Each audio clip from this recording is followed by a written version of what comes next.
Bonjour, donc je vais vous parler effectivement du bilan radiatif, effet de serre et changement climatique. Donc les mots ont été déjà présentés à l'instant. Alors effectivement, moi je ne parle pas de dérèglement climatique, je parle de changement climatique. Alors ça, il y a un peu de sémantique. Disons, en fait, je n'ai pas le règlement du climat. D'accord, c'est un peu dans la communauté scientifique, on est un peu mal à l'aise avec soit le climat, c'est la physique du climat. Le règlement, c'est la physique du climat et elle ne change pas. Le climat change, mais pas le règlement justement. Soit etc. Bref, on se comprendra. Voilà. Donc nous, de fait, on parle de changement climatique. Alors, la différence entre réchauffement et changement, c'est plus que. Et dans ce que je vais vous présenter, vous allez voir, je vais plus insister justement sur le réchauffement, c'est-à-dire que le fait que ça revient, l'alerte vient assez tôt, et il y a une première question qui est le fait de savoir si la Terre se réchauffe ou pas, et après il y a une deuxième question beaucoup plus compliquée en fait, qui est de savoir du coup comment elle se réchauffe, qu'est-ce que ça va changer. D'accord. Alors les deux sont très liés bien sûr, mais le niveau de questionnement est très différent. Voilà, donc moi je suis chercheur donc, au laboratoire de météorologie dynamique, qui est un laboratoire de l'Institut Pierre-Simon Laplace, où aussi j'ai vu il y avait Didier Paillard et puis Sylvain Lalonde aussi qui sont de ce même institut. Et je travaille sur la modélisation du climat et notamment sur l'aspect bilan radiatif, effet de serre et autres. Je travaille sur ces sujets depuis pas mal d'années et j'essaye à l'occasion de l'enseigner et c'est très difficile. C'est très difficile parce que c'est piégé de A à Z. C'est piégé déjà dans le vocabulaire, comme ça a été mentionné, on appelle ça l'effet de serre, mais ça peut avoir, historiquement ça vient de là, d'accord. Fourier appelait ça, il appelait ça l'effet de serre, il appelait ça la boîte chaude, d'accord. Mais les phénomènes dominants dans l'atmosphère sont radicalement différents de ceux dans une serre horticole. Et c'est piégé, après un niveau de piégeage aussi, c'est qu'à la fois il y a des explications très simples, mais le niveau d'utilisation, le modèle d'effet de serre, d'accord, en fait c'est pas une base physique. La base physique c'est ce qu'on appelle l'équation de transfert radiatif. Alors je m'excuse, je parlais plus de physique que de SVT, mais les phénomènes de base.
Et les scientifiques à l'époque savaient bien écrire, et ça se lit très bien.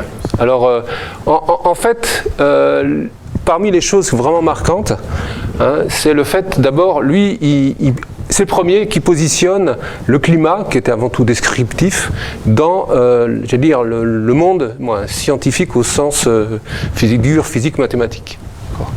Et alors qu'est-ce qu'il fait? Il dit, bah voilà, la Terre finalement c'est quoi? C'est une planète parmi d'autres, et elle tourne autour du Soleil. Okay, donc ça c'est un point clé, c'est de banaliser, j'allais dire, un peu la Terre.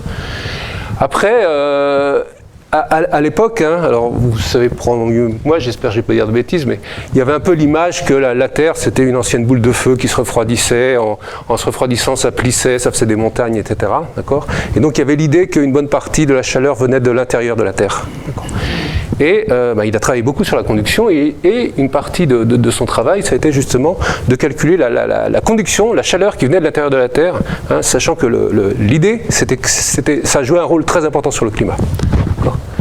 Et en fait, il a montré que cet effet était très faible, voire nul. D'accord. Mais ce qu'il a, pour se poser cette question-là, en fait, il a déterminé quelque chose qui est clé et qui est toujours vrai aujourd'hui et qui est vraiment le fondement de ce que nous on appelle la physique du climat, c'est le fait que le bilan d'énergie, ça pilote la température et de façon plus générale le climat de la Terre. D'accord ? Il y a quelque chose, il y a une loi générale. D'accord ? Alors après, le climat se décline localement, etc., avec plein de complexité. Mais il y a vraiment une loi générale et qui finalement est simple dans son principe, qui est vraiment le bilan d'énergie, et ça, je vais insister là-dessus. Donc ce bilan d'énergie, il fait intervenir plusieurs termes. Alors lui, il parle surtout des rayonnements, donc solaires, rayonnement infrarouge qui venait d'être découvert à l'époque, qui s'appelait pas infrarouge, qui s'appelait chaleur obscure, qui donne un peu voilà, on connaissait, on savait pas la calculer, on savait que ça existait plus ou moins, on se doutait que ça existait. Et puis la conduction avec le centre de la Terre, ça c'était connu, et on pensait que c'était un terme dominant, et donc lui a montré que c'était pas le cas. Voilà. En fait, c'est assez drôle parce qu'il pressent l'importance des changements d'ensoleillement. Donc, les paléoclimats existaient. Le concept même n'existait pas à l'époque. Mais il dit finalement, si la Terre, d'un côté, elle se réchauffe et de l'autre côté, elle se refroidit, si on change la position relative, même, il parle explicitement de la position relative de la Terre et du Soleil, on va changer le climat. Et en fait, c'est une idée qui refuse. Et donc, c'est drôle, et donc il rajoute une hypothèse sur la température du ciel, qui s'avérait fausse.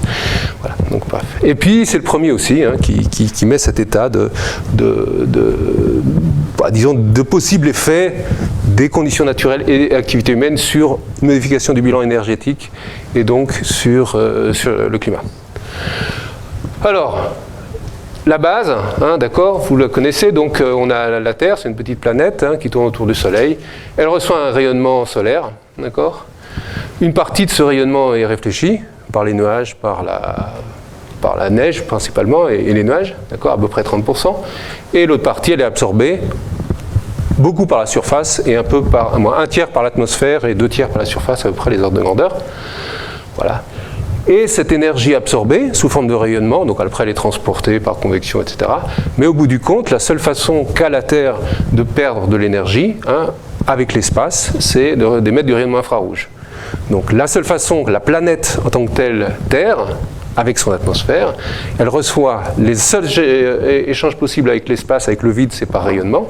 Donc d'une part, elle reçoit du rayonnement solaire, qu'elle absorbe en partie, et d'autre part, elle émet du rayonnement infrarouge. Et par définition, on pense que sur le long terme, ces deux sont à peu près en équilibre, par conservation de l'énergie. Et donc, quand on considère quelques centaines d'années, la température, ces deux-là sont en équilibre, et donc la température de surface moyenne s'ajuste pour avoir le bilan d'énergie. Alors c'est une question récurrente de la température de surface moyenne. Alors j'utilise ce mot-là, en fait à nouveau c'est un mot qui est piégé. Il faudrait plutôt dire la moyenne des températures de surface. La température moyenne de surface, c'est quelque chose, concept qui n'existe pas. En fait, on l'utilise toujours verbalement, excusez-moi.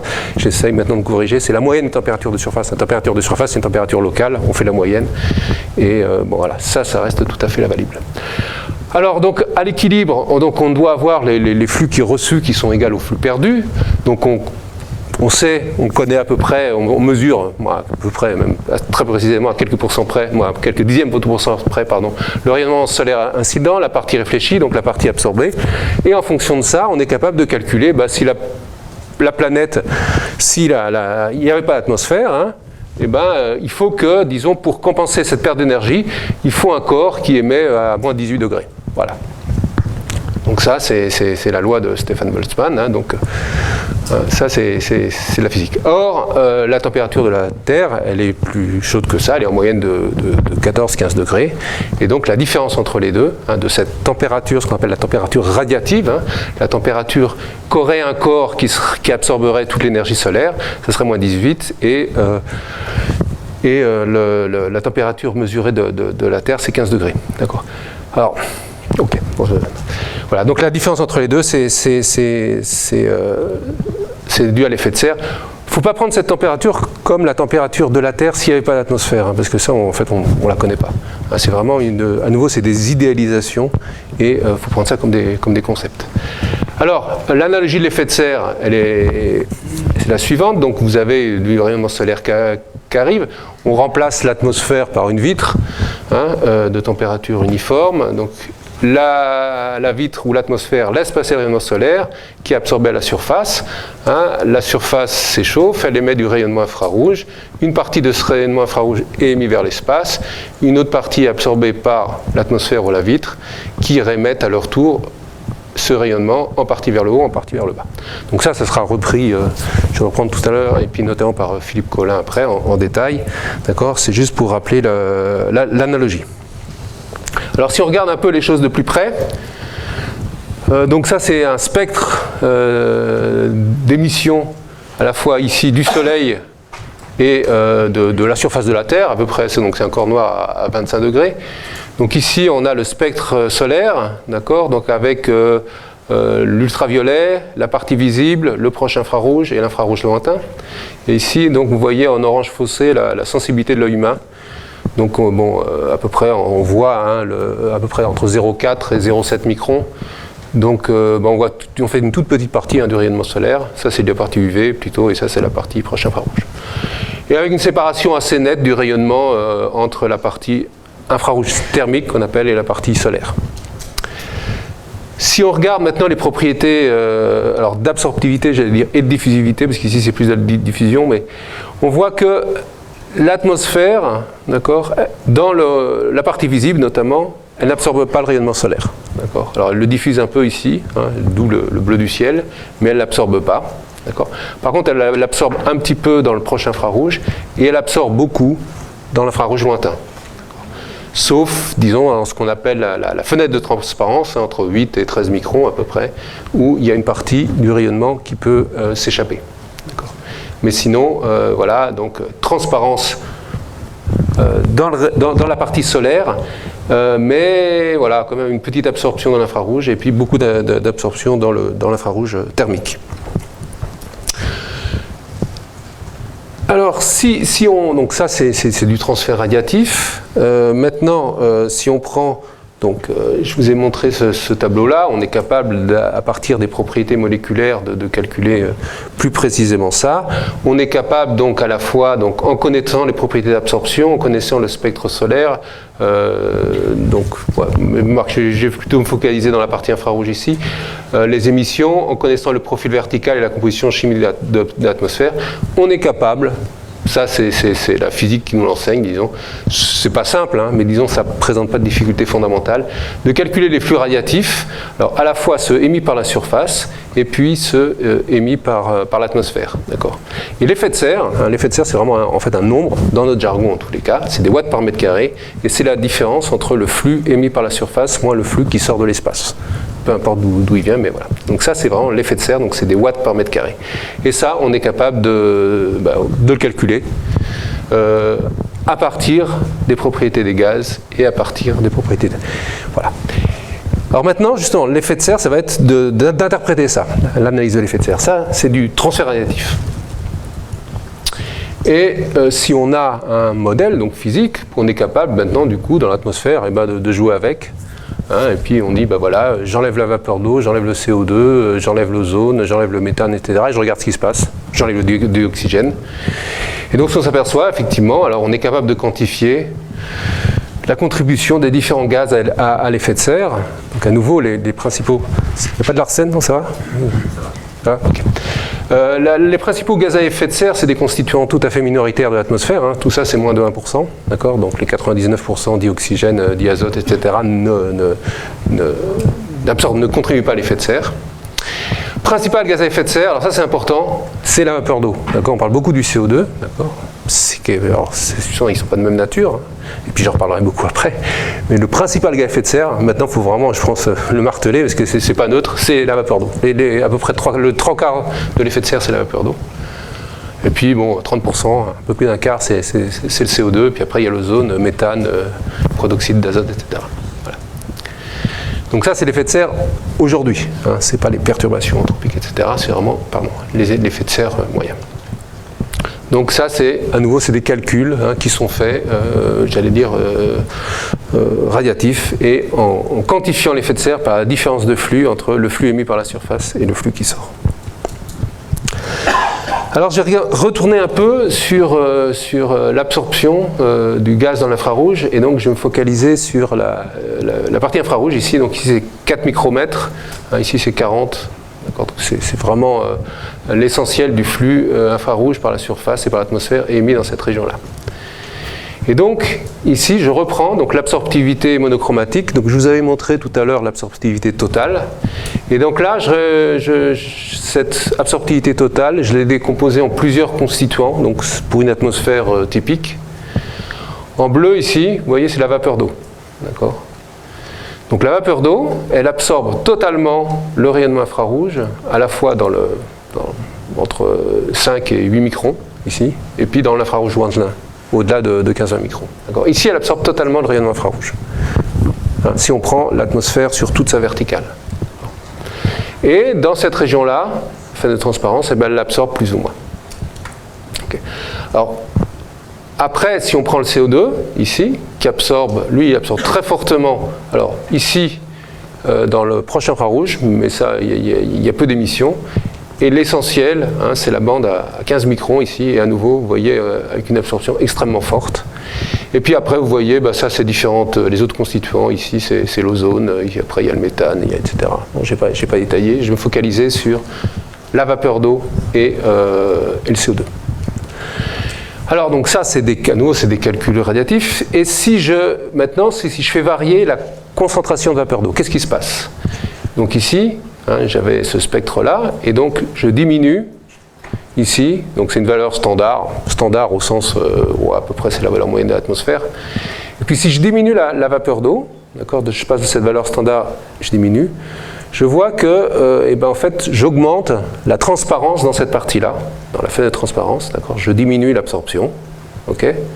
Et puis par contre, si j'augmente, ça c'est plutôt quelque chose de tropical, une atmosphère tropicale, au contraire, je réduis. Donc vous voyez dans cette région-là, qui joue un rôle important, l'absorption, ou plutôt l'absorptivité, excusez-moi, de l'atmosphère, c'est-à-dire l'intégrale de l'absorption sur toute la verticale, change avec la concentration de vapeur d'eau. Par contre, dans cette région-là, d'accord, la vapeur d'eau absorbe déjà tout le rayonnement, et donc quand vous absorbez tout, vous ne pouvez pas absorber davantage. D'accord. Et donc dans ces régions-là, en fait, l'absorptivité change peu. Okay. Par contre, dans toute cette région-là, où il y a beaucoup d'émissions, autour de 10 microns, c'est là où à température ambiante on émet le plus de rayonnement, l'absorptivité change avec la vapeur d'eau. Okay.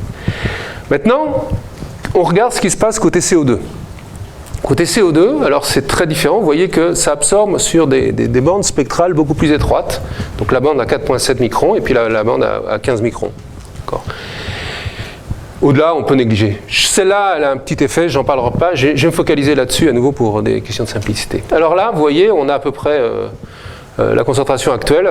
Mon transparent date un peu, puisque maintenant on est à 400 ppm, mais bon, ça ne change pas beaucoup.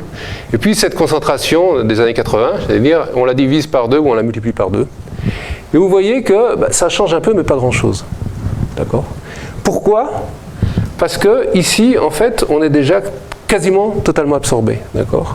Le CO2, il passe de façon assez brutale entre une région, un domaine spectral où il n'absorbe pas du tout, un domaine spectral où il absorbe beaucoup, d'accord. Et donc, s'il absorbe beaucoup, sur l'épaisseur atmosphère qui est quand même assez grande, on peut dire qu'il absorbe tout, et donc finalement, on change peu son intégrale. D'accord, l'intégrale de cette absorption-là. Ok. Alors, et ça, une autre façon de... Donc ça, c'est la spectroscopie, d'accord. Maintenant, donc ça, c'est les mêmes figures que tout à l'heure. Et je vais regarder maintenant comment je fais la moyenne de ça sur tout le spectre infrarouge, pondéré par la fonction de Planck, d'accord. Et ici, c'est pour les différentes valeurs de vapeur d'eau, d'accord. Ici, il n'y a pas du tout de vapeur d'eau. Ici, il y en a un peu. Bref, c'est ces trois valeurs-là. Alors vous voyez qu'effectivement l'absorptivité moyenne de l'atmosphère varie beaucoup en fonction de la concentration de vapeur d'eau. C'est ce que je vous ai dit précédemment, ça reflète ce changement-là. D'accord. Par contre, si vous regardez, donc ça c'est les différentes couleurs qui montrent bien cette différence-là. Par contre, si vous regardez maintenant l'évolution de l'absorptivité moyenne sur tout le spectre en fonction de la concentration de CO2, vous voyez qu'elle varie peu. D'accord ? Alors elle augmente, hein, on part de 0, quand il n'y a pas de CO2, ni CO2 ni vapeur d'eau, il n'y a pas d'absorptivité, ou très très peu, il y a un petit peu d'ozone. Et puis ça augmente, mais ça augmente assez peu. D'accord ? Donc on a deux comportements très différents. Variation de vapeur d'eau, une très grande variation de l'absorptivité. Variation du CO2. Quand il n'y a pas de vapeur d'eau, il y a une petite variation, mais assez faible de l'absorptivité. Et puis dès qu'il y a de la vapeur d'eau, quasiment, il n'y a plus d'effet. Or, les calculs relatifs nous montrent qu'on change quand même l'effet de serre. L'effet de serre, on le calcule. Et on change l'effet de serre dans tous les cas. D'accord ? Okay. Pourtant, l'absorptivité ne change pas. Alors, d'où maintenant cette transparence qui est pour dire que quand on prend le modèle analogique, ce qu'on appelle à une vitre de l'effet de serre, hein, donc qui sera présenté tout à l'heure, qui est basé grosso modo sur l'idée que l'effet de serre, ça dépend avant tout de l'opacité de la vitre ou de l'atmosphère. Et bien ça marche bien pour la vapeur d'eau. Ça donne le bon ordre de grandeur. Et si vous voulez, qualitativement, on a bien le fait que l'effet de serre augmente avec la concentration de vapeur d'eau. Par contre, ce modèle, alors qui est évidemment une caricature, à nouveau, c'est un modèle d'interprétation des résultats, hein, c'est un modèle, c'est pas du tout ce qu'on... Eh bien, il n'est pas du tout adapté à estimer, à comprendre pourquoi il y a des changements radiatifs alors qu'il n'y a pas de changement d'absorptivité dans le cas du CO2. D'accord. Alors en fait, dans le cas de la vapeur d'eau, on a la même chose sur les côtés, hein, mais bref. Celui-là, il marche bien pour la vapeur d'eau et il est totalement inopérant pour le CO2. D'accord. D'où la difficulté que, suivant effectivement ce qu'on veut enseigner, alors déjà ça, c'est pas facile, d'accord. Et pour comprendre pourquoi il peut y avoir une variation de l'effet de serre malgré le fait qu'on ne change pas de l'absorptivité, alors je vais présenter très rapidement, il faut aller vers un modèle qui est plus compliqué hein, que cet effet à une vitre. D'accord. Il faut faire ce qu'on appelle un modèle d'altitude d'émission. Alors je vais vous en donner les grandes lignes. Hein. L'idée est la suivante. Alors nouveau, hein, je caricature, je simplifie au maximum. J'ai une atmosphère, ça c'est une atmosphère. D'accord ? En fonction de l'altitude, elle est hyper opaque au rayonnement infrarouge. D'accord ? Elle est tellement opaque que tout ce que j'émets de la surface, il n'y a rien. Alors ça est représenté par ces petits triangles-là, excusez-moi. Tout ce que j'émets, soit en surface, soit dans la basse atmosphère, il n'y a rien qui atteint l'espace. Si je suis un satellite qui tourne autour de la Terre, je ne vois pas la partie basse de l'atmosphère, je ne vois pas la surface. D'accord ? Ok. Donc, j'ai une atmosphère qui est totalement opaque. Ce que je vois, si un satellite tourne autour de la Terre, ce qu'il voit en fait, eh ben, c'est du rayonnement qui est émis plutôt par le haut de l'atmosphère. D'accord ? Hein, puisque tout ce qui a été émis par le bas a été absorbé avant d'atteindre l'espace. Et donc, bon, bah, si je pondère un peu ça, conceptuellement au moins, on voit bien qu'on peut définir ce qu'on appelle une altitude d'émission, c'est-à-dire une altitude où un satellite qui tourne autour de la Terre voit le rayonnement émis. D'accord ? Il voit, bah, grosso modo, l'atmosphère qui est là, et bah, il ne voit pas la surface. Alors maintenant, qu'est-ce qui se passe si j'augmente ma quantité de gaz absorbant ? D'accord ? Si j'augmente ma quantité de gaz absorbant, donc ça c'est le schéma de droite, qu'est-ce qui se passe ? Bah, le rayonnement ici, avant il était atténué, bah, il va être encore plus atténué, et donc je vais me propager le moins loin. D'accord ? Finalement, en bas, ça ne change rien, de toute façon, le rayonnement il ne sortait pas, bon, c'est pas grave. Par contre, ici, dans cette zone, ici, là, eh ben, le rayonnement, avant il sortait, et puis maintenant, eh ben, il ne sort plus. D'accord ? Et le seul rayonnement qui sort, eh ben, c'est le rayonnement qui est mis plus haut dans l'atmosphère. D'accord ? Donc l'altitude d'émission a augmenté par rapport à là. Alors qu'est-ce que ça change au niveau énergétique ? Comme vous le savez, la température diminue avec l'altitude. D'accord ? Donc si vous augmentez l'altitude d'émission, vous augmentez, c'est l'atmosphère à une altitude plus élevée qui va émettre le rayonnement infrarouge. Or, cette atmosphère, si elle est plus élevée, sa température est plus basse, d'accord ? Donc, la fonction de Planck qui quantifie l'émission en fonction de la température va être plus faible, d'accord ? Donc ici, si j'augmente l'altitude, je diminue la température, donc je diminue l'émission du corps noir, et donc je diminue l'émission de du gaz là, d'accord ? Donc quand on augmente ici la concentration de gaz à effet de serre dans un cas saturé, on augmente l'altitude d'émission, et en fait on diminue les pertes énergétiques. Pourquoi? Parce que c'est émis par un gaz qui est plus froid. Okay. Donc si on perd moins d'énergie et qu'on maintient la même énergie solaire, du coup, pour atteindre un nouvel équilibre, il va falloir que la Terre se réchauffe. Okay. Alors c'est un peu moins compliqué, vous voyez en tous les cas que ça permet d'expliquer une variation de l'effet de serre, même si on absorbe déjà tout. D'accord ? Dans tous les cas, l'atmosphère absorbe tout le rayonnement. Et pourtant, vous voyez qu'avec ce degré de complexité supplémentaire, qui nécessite de prendre en compte le fait que la température diminue avec l'altitude, on est capable d'expliquer le résultat physique, le résultat qu'on obtient par le calcul, qui est la diminution du rayonnement émis par l'atmosphère quand on augmente la concentration en CO2. Alors ça, c'est évidemment, c'est compliqué. Ce que j'essaie de faire passer comme message, c'est de prendre, qui a des imperfections, mais qui a des valeurs pédagogiques quand même. Je crois, c'est de dire, on prend l'effet de serre de tout à l'heure, là, à une vitre. Et puis on a l'impression que quand effectivement la vitre absorbe tout, on a un effet de serre maximum. D'accord ? C'est-à-dire que je prends une vitre qui absorbe tout. Si je double son épaisseur, on dit ça va rien changer. D'accord ? Donc on a vraiment un effet de serre maximum. Maintenant, cette vitre, au lieu de doubler son épaisseur, j'en mets 2 vitres. D'accord ? Donc c'est pareil, en fait, 2 vitres, de toute façon, chacune absorbe déjà tout. Donc 2 vitres, elles absorbent tout pareil. Okay.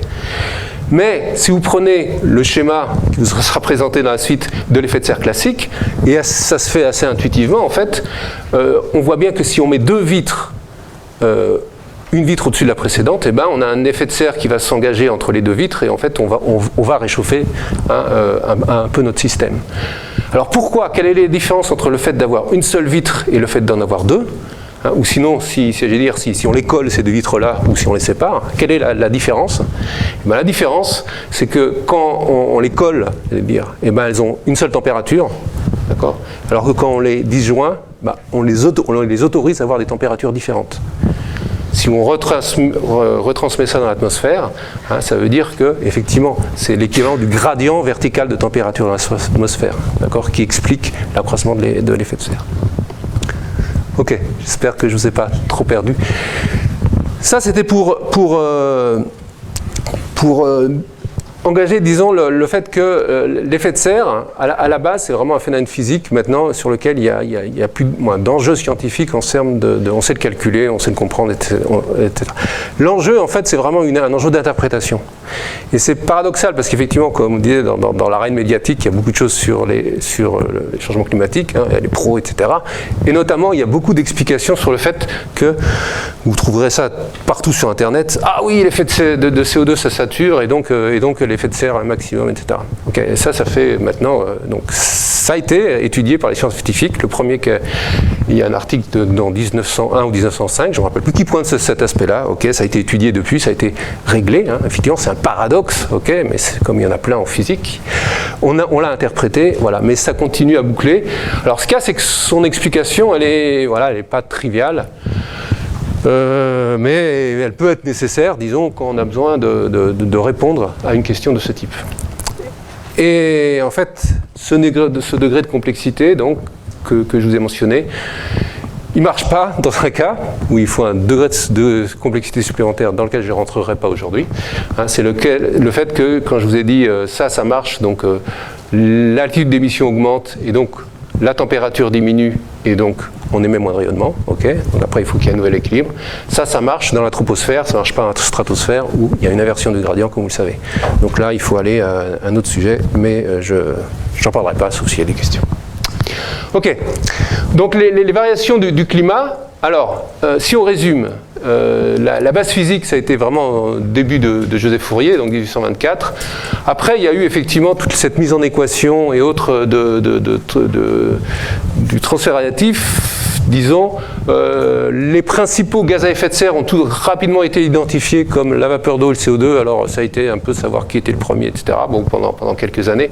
Mais à partir, j'allais dire, des années 1950, en tous les cas, la question même un peu avant, ça ne s'est plus posée. C'était vraiment la vapeur d'eau qui est le principal gaz à effet de serre et CO2 est le deuxième gaz à effet de serre. Et maintenant, bon, il y a eu beaucoup de travail de spectroscopie qui a été fait et disons c'est un problème qui est scientifiquement réglé entre guillemets, c'est-à-dire qu'évidemment on cherche toujours à aller la décimale supplémentaire, mais disons il n'y a plus d'enjeu scientifique en termes d'ordre de grandeur sur le calcul de ça, ça ne veut pas dire sur la compréhension, il n'y en a pas d'autre. Je vais regarder... Donc, ok, je comptais terminer là-dessus sur la partie effet de serre vraiment un peu lourdingue, hein, je m'excuse.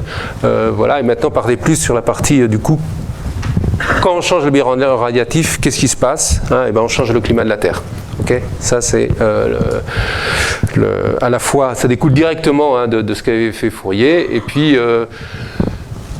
je vous ai dit à partir des années alors de 50, 60, donc il y a des modèles numériques qu'on mis ça en équation parce que c'est quand même difficile à résoudre, impossible quasiment à la main. Après, ça a été mis dans des modèles où on prend pas que le rayonnement en compte, aussi on prend en compte la circulation, la vapeur d'eau et autres, d'accord.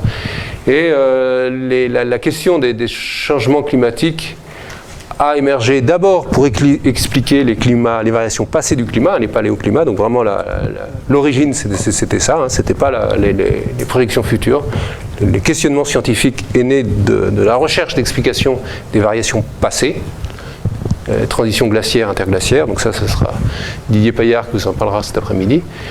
Et puis après on s'est dit, ok, ben on s'est quand même aperçu que du fait de la combustion du charbon et autres, la concentration de l'atmosphère pouvait augmenter en CO2 et il y a des projections qui ont été faites. Alors il y a des choses qui sont quand même impressionnantes parce que maintenant, donc les premières vraiment quantitatives que je connaisse en tous les cas, c'est il y a donc un peu plus de 30 ans maintenant. Kellogg, d'accord. Donc, alors vous voyez, la reconstitution du climat de la Terre n'était pas bien faite à l'époque, on avait peu d'instruments, donc voilà, il disait grosso modo, il y a une fluctuation naturelle inférieure au degré, voilà, 0,5 degrés. Et puis, si on continue à émettre, alors là, à l'époque, c'était plus du charbon ou autre, voilà ce qui va se faire. Donc, il avait calculé avec déjà des hypothèses hautes et basses.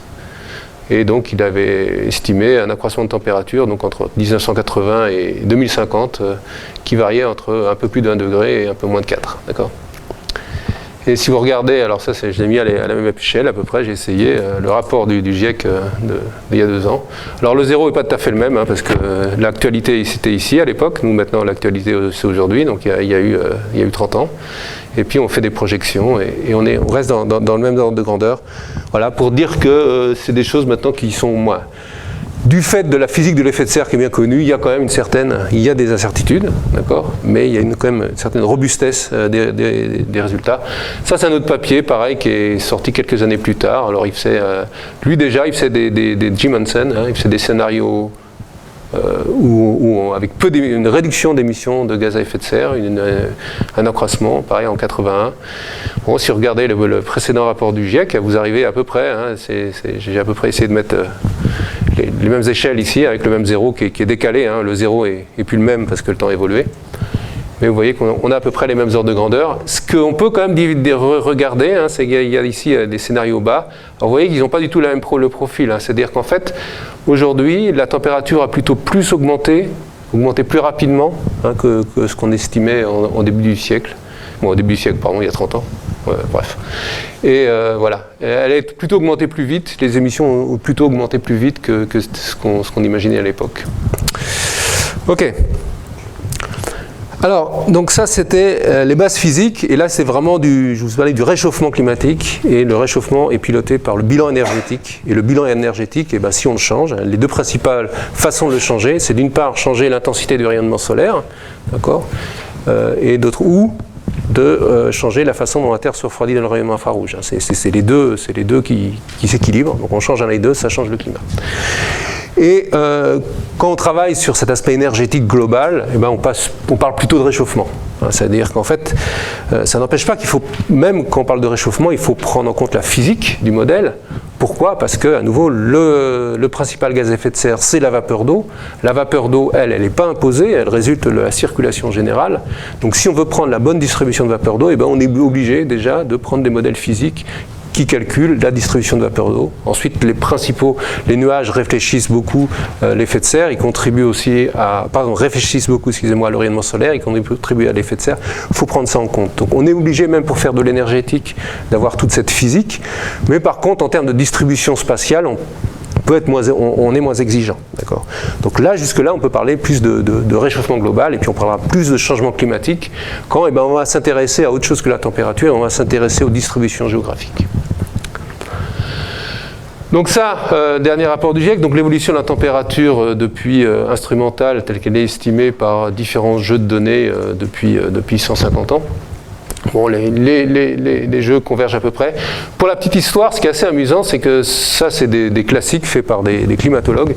Et ça, c'était un groupe de sceptiques américains, financés par des gens ouvertement hostiles à la nature anthropique du changement climatique, et qu'on dit, ouais, tout ce qu'ils font, les climatologues, c'est nul, on va reprendre toutes les données, on va faire les choses sérieusement. D'accord. Voilà. Et donc, ils retrouvent à peu près des choses qui ne sont pas très différentes. Ce qui est pour nous assez confortable, du coup, c'est vraiment en fait la question de la limitation de réchauffement. Je ne sais pas si vous avez peut-être encore en France, parce que bref, mais c'est quasiment plus sur l'arène publique. La Terre se réchauffe, voilà, d'accord. Et le fait que des gens critiques, mais physiciens, hein, c'est-à-dire avec comme une rigueur intellectuelle, soient penchés sur le problème, ça a permis de le clore. J'espère définitivement. Moi, définitivement, sauf si on trouve qu'il y a des erreurs. Mais... Donc ça, c'est la température. Après, si on regarde quelques autres champs moyens, donc ça, c'est la neige dans l'hémisphère nord, d'accord, c'est là où sont l'essentiel des continents. Bon, il y a des fluctuations naturelles, hein, ça, c'est la variabilité naturelle du climat, okay, ça, on le sait, et avec une tendance de diminution depuis les dernières décennies, depuis les années 70-80. Associé à ça, pareil, dans l'hémisphère nord, hein, il y a une diminution de la glace de mer. Donc ça, c'est la glace de mer à la fin de l'été, là où elle est la plus fine. Et donc, il y avait à peu près 12 millions de kilomètres carrés. Et il y a une réduction très significative de cette... donc c'est la réduction de la diminution de l'extension minimale. Extension minimale à la fin de l'été. On a quasiment un facteur 2 par rapport de 12 millions à 6 millions. Avec de la variabilité interannuelle, hein, il y a eu un minimum, par exemple, ici en 2012, je crois. Voilà. En Antarctique, ce n'est pas le cas. En Antarctique, c'est plutôt stable. Mais en Arctique, il y a vraiment une diminution très forte. Si on regarde le contenu énergétique de l'océan, donc on estime la température à l'intérieur de l'océan par tout un système de bouées plongeantes. Voilà, il y a une augmentation de la température, pas que de surface, hein, mais du contenu énergétique de l'océan. Donc ça, je pense que c'est les 700 ou 1000 premiers mètres de l'océan, je ne me rappelle plus. Alors vous voyez qu'au début, il y avait une très forte incertitude parce qu'il y avait peu d'observations, et puis depuis maintenant, un certain temps, là, il y a beaucoup plus d'instrumentation, et donc l'incertitude s'est réduite. Et quelque chose aussi qui est extrêmement robuste, c'est la variation du niveau de la mer. Donc ça, c'est en millimètres. Donc ça, c'est 15 cm. Donc un accroissement de 15 cm à l'échelle du siècle depuis... Voilà, à l'échelle du siècle, pardon. Ça, c'est des valeurs globales. Après, en termes de gaz à effet de serre, d'accord, alors ça, les concentrations et les échelles sont différentes. Les principaux gaz à effet de serre d'origine anthropique, donc c'est CO2, méthane et protoxyde d'azote. Donc en vert, c'est le CO2, vous voyez, il augmente. Donc ça, c'est la partie instrumentale où ici on l'observe directement. Et puis ici, c'est reconstitution à partir de l'air piégé dans la neige. Voilà, donc un accroissement qui continue. Bon, il y a aussi d'autres gaz, mais à nouveau, c'est celui-là le principal. Et si on regarde les différentes contributions à cette émission de CO2. Alors ça, c'est fait par des estimations. En gris, vous avez essentiellement le fossil fuel, d'accord, donc charbon, pétrole, gaz, d'accord. Et puis en orange, là, la déforestation. Donc la déforestation au début du siècle, c'était vraiment le principal moyen de chauffer, hein, le bois, etc. Et puis après, on voit l'émergence de la sortie déjà du charbon, du pétrole. Okay. Et aujourd'hui, bon, il y a une certaine stabilisation, voire diminution de la déforestation. Bon, ça c'est l'émission globale. Donc ça c'est des inventaires. Alors il y a une incertitude là-dessus. Ça, il y a très peu d'incertitude. Ça, il y a une incertitude assez importante. Hein. Et si on regarde comment ces émissions de gaz à effet de serre se répartissent, de CO2, pardon, pas de gaz à effet de serre, se répartissent donc à la fois la partie liée aux fossil fuels et la partie liée à la déforestation, il y a à peu près une petite moitié qui reste dans l'atmosphère, d'accord, et donc qui augmente la concentration de gaz à effet de serre. Et heureusement, il y a à peu près l'autre moitié qui est absorbée, et à nouveau moitié par la biosphère continentale et moitié par l'océan. C'est des ordres de grandeur qui sont voilà, qui sont robustes. Et donc ça, c'est aujourd'hui. Maintenant, il y a quelques années, on n'arrivait pas à boucler complètement le cycle du carbone. Maintenant, vous voyez, il y a toujours des incertitudes, mais elles sont quand même plus faibles. On a, en termes d'observation, hein, on a à peu près contraint le bilan de carbone. Donc ça, c'est des choses qui sont observées et qui sont utilisées dans des modèles de climat, donc qui seront évoqués cet après-midi, comme des conditions limites ou des perturbations. D'accord ? Donc un modèle de climat, qu'est-ce que c'est ? Très rapidement, c'est un modèle physique qui représente la circulation à la fois de l'air et de l'eau, qui représente le transfert radiatif, le changement de phase de la vapeur d'eau en condensation, etc. Donc ça représente, j'allais dire, la physique à la fois de l'atmosphère, de l'océan, de la glace. Et puis maintenant, ils incluent aussi, nos modèles incluent aussi des parties cycle du carbone, chimie, effet des aérosols, etc. Donc plus ce qu'on appelle la partie biogéochimie, avec une partie végétation. Bon, très simplifié, hein. Le but, c'est pas de traiter par exemple la biodiversité ou des choses comme ça, c'est traiter l'aspect de la végétation qui impacte à la fois le cycle de l'eau et le cycle du carbone, de façon schématique. Ah, qu'est-ce que j'ai fait ? C'est ça ? Non. J'ai dû appuyer sur un bouton qui n'allait pas là.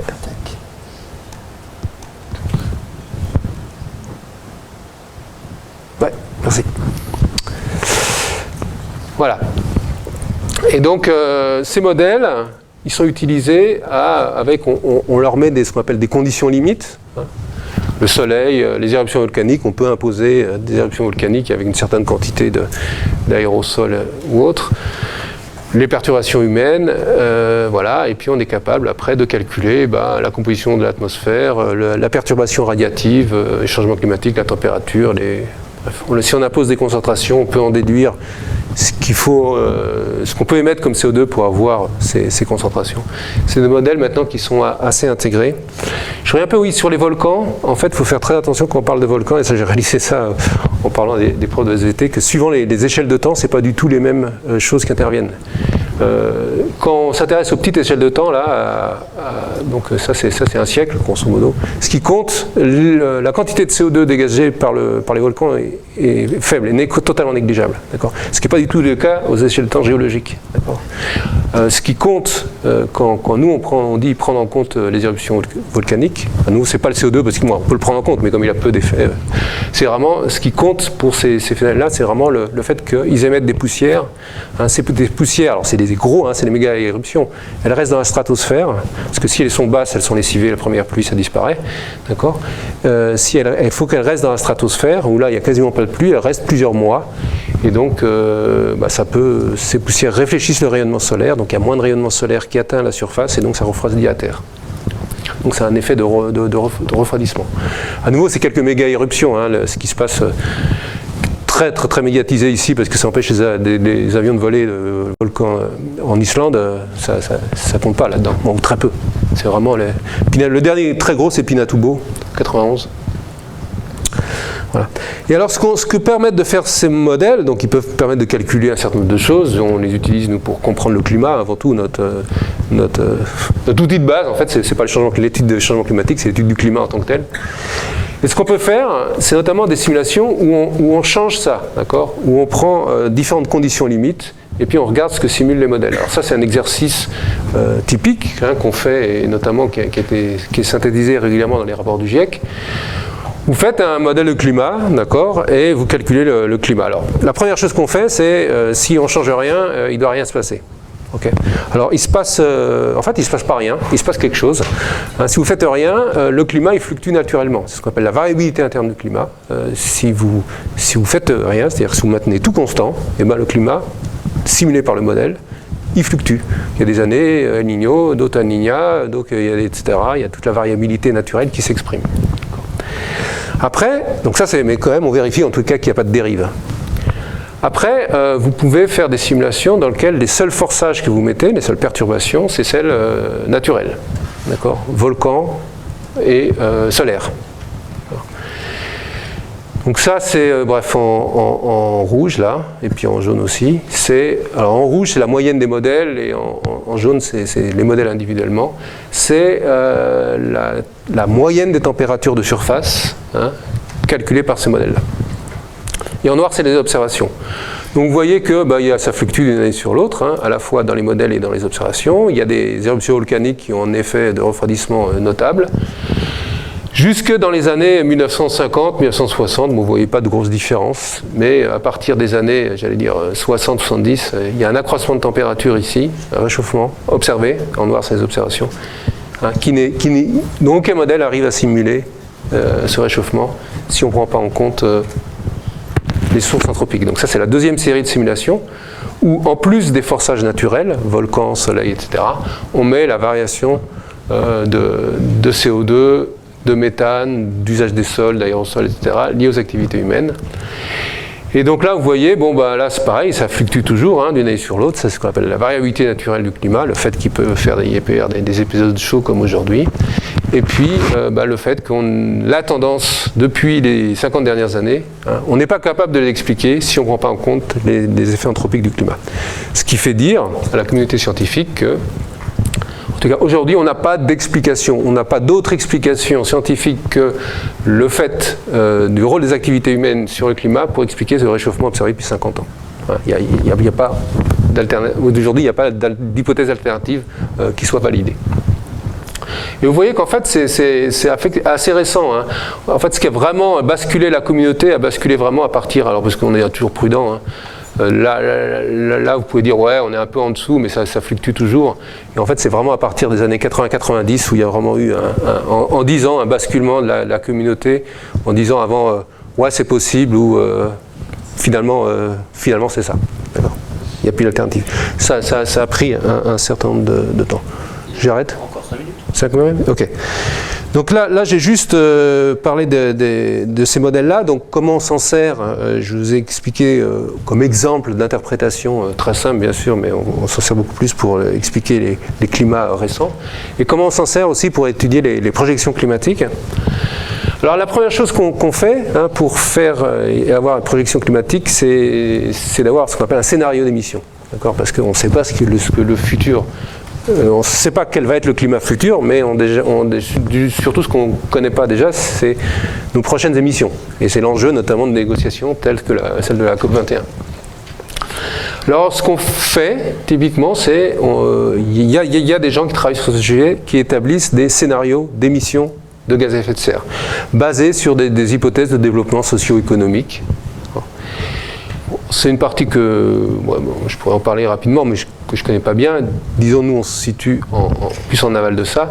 Ce qui est important de savoir, c'est qu'il y a des gens qui travaillent effectivement sur le développement démographique, industriel, économique, d'échange, et qui disent, suivant, le monde pourrait se développer sur différentes façons, et il émettrait différentes quantités de CO2, de méthane et autres. Et nous, on convertit ça en ce qu'on appelle en forçage relatif, qui est à peu près l'estimation de l'amplitude de la perturbation. Et donc, il y a 4 scénarios qui ont été retenus lors du précédent rapport du GIEC, d'accord, des RCP, représentation, concentration, pathway, peu importe le nom. Ce qui est important, c'est le chiffre ici, et plus il est élevé, et plus la perturbation est importante. C'est l'amplitude des perturbations en termes de forçage relatif à la fin du siècle. Et donc il y a le 8.5, qui est celui, grosso modo, qui correspond au fait qu'on continue à émettre les gaz à effet de serre pendant tout le siècle. Et puis le RCD 2.6 où la perturbation est la plus faible possible et en fait où elle augmente encore pendant quelques dizaines d'années et puis après elle se stabilise voire diminue. Alors quels sont les principaux contributeurs à cette perturbation radiative? Alors la plus importante c'est le CO2, d'accord. Alors en noir, hein, c'est historique par rapport à la période pré-industrielle, 1850, d'accord. Et puis bon, la part de CO2 va continuer à augmenter selon tous ces scénarios. Et puis de façon plus faible, mais non négligeable, il y a le méthane, le protoxyde d'azote, ozone, etc. Et les aérosols, à nouveau les aérosols, j'ai mentionné tout à l'heure les aérosols volcaniques. Et puis il y a les aérosols liés aux activités humaines.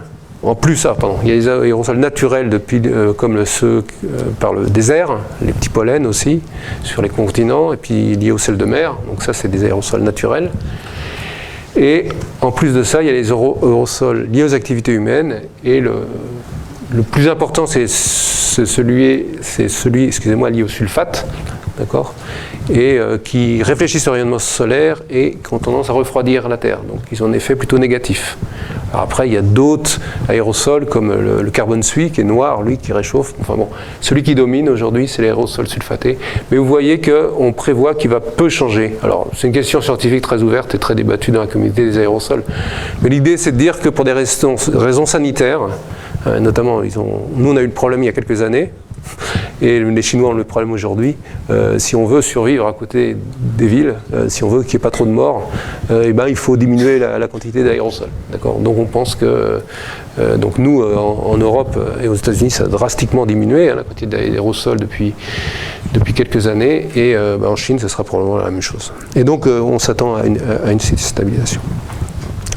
Voilà, alors à partir de ça, on peut faire différentes choses comme la moyenne des températures. Et effectivement, là je regarde que les scénarios haut et bas. Vous voyez qu'ils ont un comportement radicalement différent d'ici la fin du siècle, avec une stabilisation dans le cas où on réduit les émissions de gaz à effet de serre de façon très forte, et puis une augmentation donc de l'ordre d'un peu plus de 4 degrés à la fin du siècle contre 2 degrés là.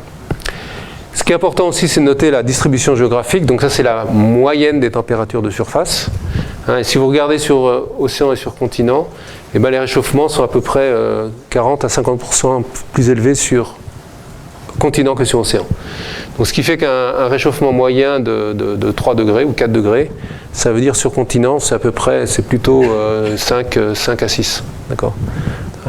Parce que alors, la moyenne est très poussé vers l'océan, parce que c'est l'océan qui couvre les 3/4 de la Terre, d'accord, mais sur continent, en fait, ça augmente plus. Et pourquoi ça augmente plus ? La raison physique de l'ordre 1, alors, l'ordre 2 est toujours plus compliqué, mais l'ordre 1, c'est parce que au niveau de la surface est très refroidie par évaporation de l'eau, d'accord. Alors sur l'océan, vous avez toujours de l'eau, d'accord. Donc vous n'êtes pas limité, l'évaporation n'est pas limitée par la quantité d'eau. D'accord. Elle est limitée par l'énergie, mais pas par l'eau. Sur continent, vous ne pouvez pas évaporer plus que vous pleuvez. Puis en plus, il y en a qui partent dans la rivière. Et donc en fait, il y a une limitation à l'évaporation ici. Voilà. Et c'est ce qui explique, au premier ordre, après il y a les nuages aussi qui interviennent, mais ce qui explique au premier ordre le fait que l'accroissement de température est plus fort sur continent que sur océan. Et dans les régions arctiques, ici, vous voyez, ça augmente encore plus. Alors ça, c'est un autre effet. C'est la fonte de la glace et de la neige, d'accord, donc c'est la rétroaction positive. Il y a ici de la glace et de la neige, comme vous savez, et quand il fait chaud, en fait, vous diminuez s'il reste de la neige, vous diminuez sa période où elle est présente en général. Et donc, comme la neige réfléchit le rayonnement solaire, si vous avez moins de neige, vous réfléchissez moins de rayonnement solaire, donc vous absorbez plus, donc vous chauffez plus. Donc ça, c'est ce qu'on appelle une rétroaction positive, et vous voyez effectivement que ça contribue à réchauffer. Alors après, il y a aussi la vapeur d'eau qui intervient, il y a d'autres choses, mais voilà, ça explique en partie le contraste et qui est très différent dans l'hémisphère nord de l'hémisphère sud. Voilà, je pense que je vais m'arrêter là, parce que sinon je vais me faire fâcher, gronder. Et j'ai juste montré comme aussi peut-être faire la transition avec Didier Paillard cet après-midi. Donc je parle beaucoup j'ai pas beaucoup de climat futur. Là c'est un peu une figure des paléoclimats. Donc là on est dernier 700 000 ans. Donc on est ici, vous voyez, alors ça, on va regarder le noir, c'est les variations de température, hein, avec les périodes interglaciaires et les périodes glaciaires, d'accord ? Et avec ces modèles, pareil, on s'en sert hein, pour étudier les climats passés. Et donc on fait, là, ce que je vais vous montrer, c'est un résultat entre la période actuelle, j'allais dire, et le dernier maximum glaciaire, il y a moins 22 000 ans.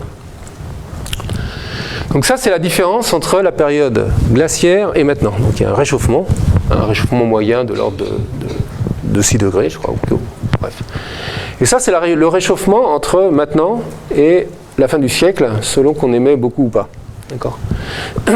Et alors cette carte, je la trouve assez impressionnante quand même, parce que ça donne un peu les ordres de grandeur, hein, le changement de température entre la période glaciaire et maintenant, c'est du même ordre de grandeur que ce qu'on estime, voire plus ou moins, bon ça dépend après des endroits, entre maintenant et la fin du siècle dans les scénarios. Donc c'est vraiment des changements climatiques de grande amplitude. Alors après, il y a peut-être on ne connaît pas tout, etc. Et on ne connaît pas tout parce que justement, on va vers l'inconnu, j'allais dire. Mais vraiment, c'est des changements de très grande amplitude. Alors effectivement, ce n'est pas réparti tout différemment. Ici, vous avez d'énormes calottes confondues. Donc ici, sur ces régions-là, il y a des variations de température entre le glaciaire et maintenant qui sont énormes. Mais voilà, ailleurs, c'est vraiment des changements de très forte amplitude. Ok, je vais m'arrêter là.